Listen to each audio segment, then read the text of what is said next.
Good day, folks. This is Greg Judy, Green Pastures Farm. Today we're with Steve Kenyon at High Ridge, Alberta. And we did a pasture walk there today, actually a full day grazing school. And we went out and did some pasture walks on Steve's farm. And Steve, would you talk a little bit about what you're doing out there and some of the things that we saw today? It was unbelievable. Yeah, it's very exciting to me to see the results of what I thought we were doing. You know, for years I've followed, regenerative rock stars like Greg Judy, and I'm doing what I think is right or what we're told. And I'm starting to get scientists interested, people coming out, universities, colleges, applied research associations, and they're doing tests and studies, and we're starting to get some results, and that's amazing. Yeah. Some of the carbon, right? Carbon is the big buzz right now, and I'm a little bit frustrated in our society is because everybody's worried about carbon emissions. Yep. Right? Yep. Somebody's going to measure something and then they're going to be able to advertise it and market it because they're reducing emissions. Now, we're trying to get to carbon neutral, right? That's the goal for everybody. But that's a math equation. Yeah. Right? To get to carbon neutral, you have to sequester the same amount of carbon that you emit. So just slowing emissions, we're just slowing things down. We're still emitting. Right. But the other side of the math equation is carbon sequestration. And there's very few industries on the planet that actually have the ability to do that, right? The airline company that flew you here this month or this week or whatever, they only do emissions, right? But they're bragging they're going to be carbon neutral by whenever. No, they're not. No, they can't. So they can't. So carbon sequestration is something that we can focus on. Agriculture can do it. Now, are we as an industry? No, right? Our monoculture farming and our feedlots and all of the modern agriculture is actually emitting a lot of carbon. But through proper management in the grazing side and in the crop side, it can be done in the crop side too, we can sequester carbon at phenomenal rates as compared to what we've been taught. We're on such a big land base, and we're covering a lot of area. Yeah. So universities and schools have been teaching for years that it takes 100 years to grow an inch of topsoil, right? That's been the common thing. I had a leading researcher like 6 months ago at the university here come up to me, and we're talking carbon, and they kind of scoffed at me like, oh, but it takes 100 years to grow an inch of topsoil. I'm like, nope. You want to see the results that your university did on my ranch? So the one study that we did, the University of Alberta came out, and it was across the prairies in Canada, and I got my results from my farm. The whole study was about all of the ranches that they did, but I made sure I got my results. Yep. So we did a comparison field, the neighbor's field versus my regeneratively grazed field. They called it AMP. Adaptive multi-paddock grazing, whatever you call it, doesn't matter, but that's what they called it. So the comparison, the history of the two pieces of property, they were side by side, actually kitty corner, corner to corner. Similar topography, similar history. We're in a gray wooded soil zone, very clay based. Yep. Basically, we start with no topsoil. Yep. It's clay, and it's a gooey, sticky clay. You walked in that Yes. watering area today. It's pretty Yes. gooey, sticky. Yeah. Yes. So they compared the two of them. The difference was, so the study was 3 years long. So the difference was, so the 12 to 15 years prior to the study, I took over managing this other piece. So the end of the study would be 15 years difference. Previously, they had the same management, continuously grazed, right? Typical.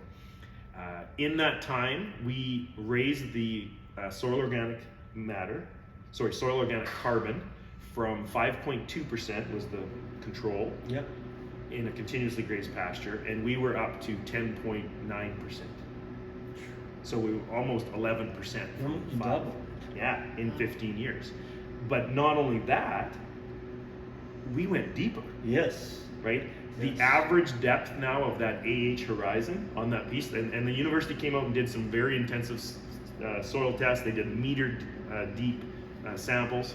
The average depth of that AH horizon now is 10.8 inches. So we grew 10.8 inches, because the other one basically has nothing. It's all the same color all the way through. In 15 years, we grew almost 11 inches of topsoil. And it takes 100 years to do. I know, it takes 100 years, right? Well, the thinking that they're doing, though, they're thinking the wrong way. They're thinking about leaving residue. right? You leave residue, most of that carbon volatilizes off into the air. But if we take those plants and manage them well and get those roots growing, what happens is the carbon that comes out of the air through photosynthesis gets translocated down into the roots, and then that's pushed out into the soil to feed the biology, right? All the microbes and the fungus and all the critters in the soil. But we're adding, it's a pump. We're pumping carbon into the ground. So that 10.8 inches that I've grown, I actually didn't grow it, right? If we're thinking about growing soil, we're thinking leaving residue on top and we're building up. I'm building down. I'm taking that clay and converting it to topsoil. Okay, that's way faster. Well, it's really cool. We got to see your soil pits today. You took a backhoe and dug down in your pasture. I don't know how deep that was, 4 foot. So you could see the profile of that soil versus the control. And I mean, it was unbelievable. It wasn't the second hole that I dug today was actually the pasture that, so the comparison that we did today was there was a bale grazing field that I did 17 years ago.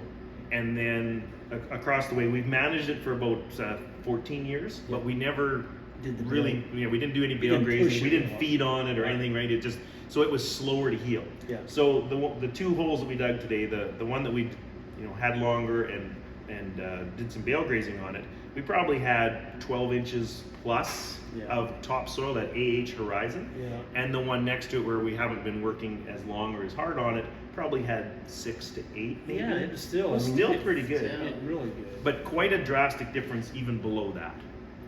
So it's amazing to see the results, to actually get the soil test back and say, wow, what I've been doing for 20 years is actually working. We're actually pulling carbon out of the air. You have been hammered with rain for the last 2 days, 3 days, whatever it is.